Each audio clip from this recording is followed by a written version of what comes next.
This entitled parent is proving to have no heart at all. She demands that this 7-year-old stops crying over their dead grandfather, and she does this on her birthday, ruining her childhood forever. Happy birthday, today's your birthday, and on with the revamped show. My dad died on the winter solstice 2016. We're pagan and celebrate Yule instead of Christmas. It was a very sudden heart attack in his sleep, though I'm not convinced he didn't purposefully overdose and cause it himself. My oldest was 6 at the time, and my dad was her best friend. It hit us all very hard, and I was struggling to help my daughter through her first real loss while mourning myself. My mum decided to self-medicate with crack and whiskey. Ironically, what my father used to overdose. She kept making promises to my daughter about spending time together. Being 6, she was suddenly terrified that she would lose my mum too, and then bailing last minute. Always to go to a party or hang out at the bar. She said this was her grieving. I said it was her spiraling, but she refused to seek help. Mental stability was not a priority in that household, ever. Here's where the entitlement comes into play. Less than 2 months after his death, my mum starts dating a new man. By February, she told my 6-year-old that grandma had a new man friend. She didn't tell me. I got to hear about it through my 6-year-old's tears. She felt like grandma was replacing Pop Pop. Even if it isn't the case, the relationship was new and the kid was still grieving. She didn't need to know about grandma's new relationship yet. But my mom disagreed. She said she has the right to tell her granddaughter whatever she wanted. We got into heated argument after argument about boundaries and my daughter's right to mourn. My mother said, "You need to support me on this." I informed her, like she did when I came out of the closet, that no, I don't have to support you, but I do have to accept you. She accused me of demanding she break up with her boyfriend because a child threw a tantrum. I told her she was welcome to live her life, but she didn't need to involve my daughter in every aspect of it. A few months went by of my mother constantly trying to force her new boyfriend into my daughter's life. She would ask to take my daughter somewhere to spend time together. I would ask if her boyfriend would be joining them. I had to turn her down several times after asking my daughter if she was comfortable enough to get to know him. She was not. Each time my mother would scream at me about ruining her life and impeding on her grief. She was in mourning. How could I treat her this way? My daughter's 7th birthday rolls around, and we get ready for a family party held in our backyard. I specifically told my mum that she was invited, but her boyfriend was not. This was a 7-year-old's party. Birthday girl made the guest list, and it is no place for drama. Well, guess what she does? Not only does my mother bring her new boyfriend, oh no. Turns out the poor guy had just had a stroke or something and needed assistance walking. He temporarily needed a walker, and the party was through the grass to the backyard. My mother left her date to fend for himself at the side of the road and strode into the party area with a look of absolute triumph that didn't make sense at first. Then I saw him come around the corner, a man I didn't recognize and could only be one person. On either side of him were my in-laws, holding his arms to help him along the grass. They didn't know him either, but they saw him struggling in the front yard and decided to help him make it to the backyard. The moment my daughter saw him, she started to sob. Seeing just my mum without my dad was hard on her enough at the moment. Seeing another man in the place where Pop Pop is supposed to be broke her. She ran inside to her room, and before I could get someone to cover the grill for me, my mum chased after her. I found them in her room. My daughter trying to pull away from my mum, and my mum hugging her tight and muttering in her ear. Something inside me just snapped. I knew that position well. She was being told she is a selfish child for having emotions. I jerked my mum away from my child and pulled her into the other room where the yelling began. "She needs to learn to get over this." "She's 7, mother. This is hard for her." "You're being so mean to me. I just lost my husband." "And she just lost her grandfather. We're all hurting, Mum." "I told you he wasn't welcome." She wasn't ready to see him. "Well, he's already here, so there's nothing she can do but get over it." "You need to leave." You can't kick me out. This is my house. Now leave. She didn't go quietly. Everyone at that party knew she was thrown out by my own daughter. I'm just here to celebrate with my grandchild. When she was finally gone, I hugged my still sobbing 7-year-old and asked her what Grandma said exactly. She said I can't be sad anymore because he was just my grandpa, but he was her husband, so I can't be sadder than Grandma. My stomach churned, and I was suddenly very sorry I didn't pop my mother across the face before she left. I can't say I would ever advocate for violence as a solution, but I'm sure we could all sympathize with the emotion. Imagine telling your own grandchild, yeah, you can't be sad because I loved him more than you did. Yes, you are technically right, that person had a more significant relationship to you than the grandchild did, but you can't say that to a child. This is the first time they've gone through a significant loss. Maybe the person wasn't as close to them as they were to you, but this is probably the first time they're realizing we live in a broken world where people die. People you care about die. That's one of those moments where your whole worldview gets changed. So I can't say violence would have been a good response, but definitely getting her out of there was the right thing to do. Long ago, when I was but a wee lad, so like a couple of months ago, I was skiing with a friend at a resort quite close to my home in the vastness of the universe, but that is beside the point of this story, so I'll dive right into it. My friend and I had decided to take a break from our studies at University of Redacted in Redacted and go on a pleasant ski trip to Redacted. What fun! We had skied most of the day with fair weather, fresh snow, and few lift lines. Unfortunately, there is one lift that is cursed, for lines plague this lift each and every hour of the 8-hour ski day.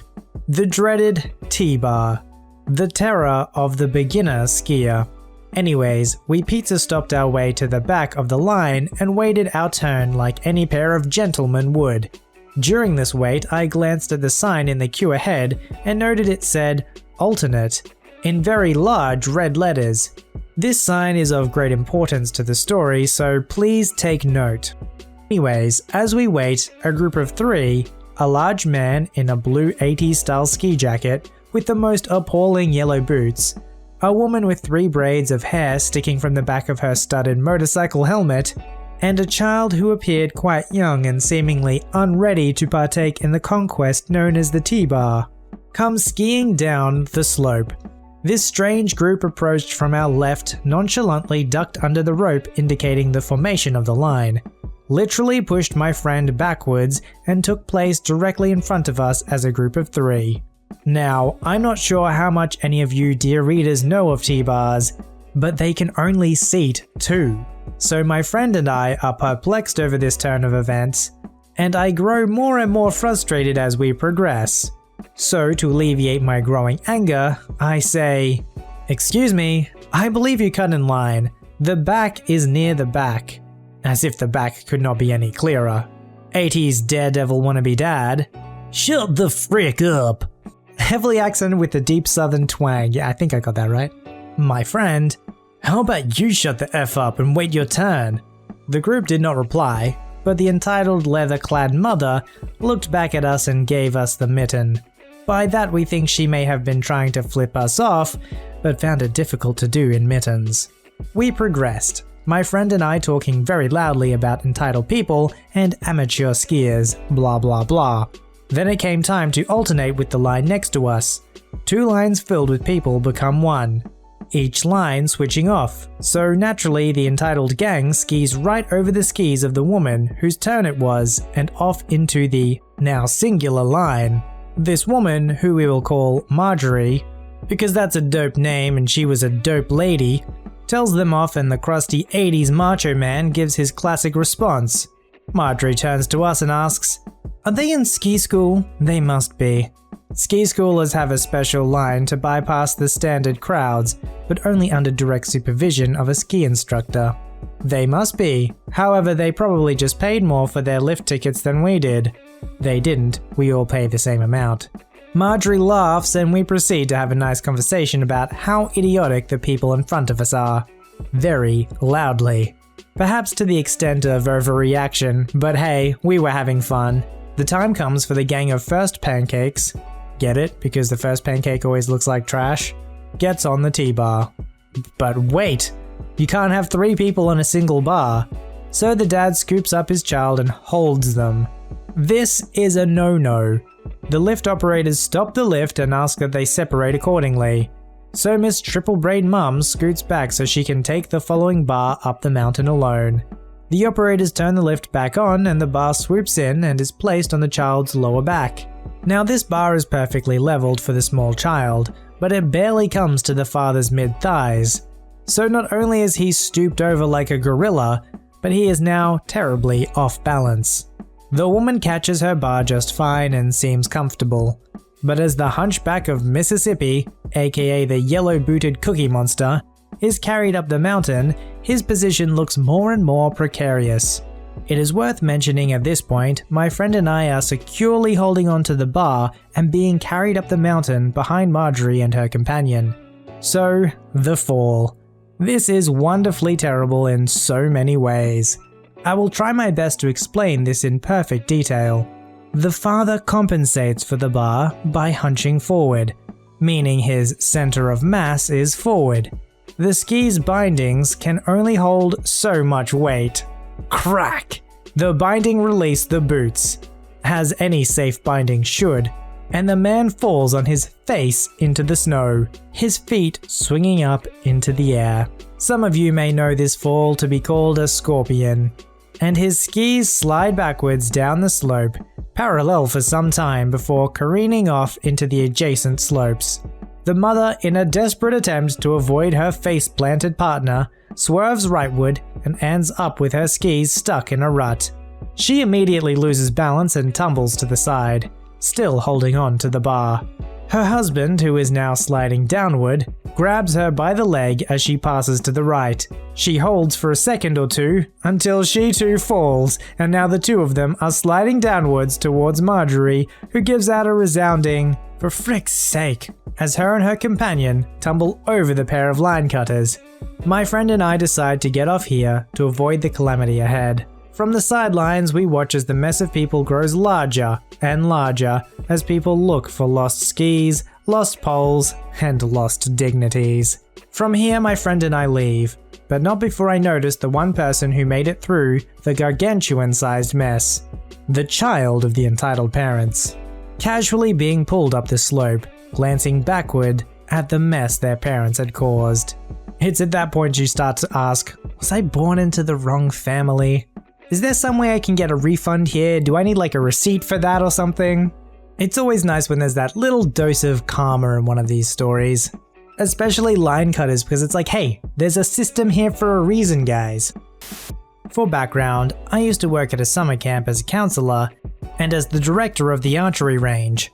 One of the things campers had the opportunity to do was sign up for merit badges, including one for the archery program.